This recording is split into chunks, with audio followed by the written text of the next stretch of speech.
తినటానికి కనబడుతున్నాయి,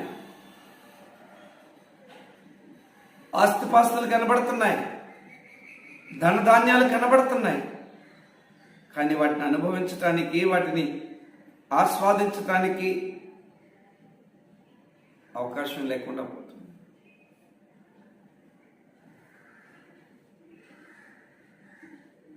అత్తగారింట్లో అన్నీ ఉన్నాయి, కానీ అల్లుని నోట్లో శని ఉంది అన్న రీతిగా అన్నీ ఉన్నాయి నీ చుట్టే,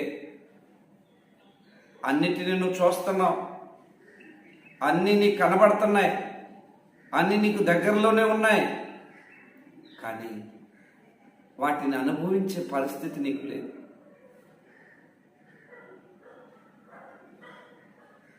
నువ్వు వాటిని అనుభవించాలి అంటే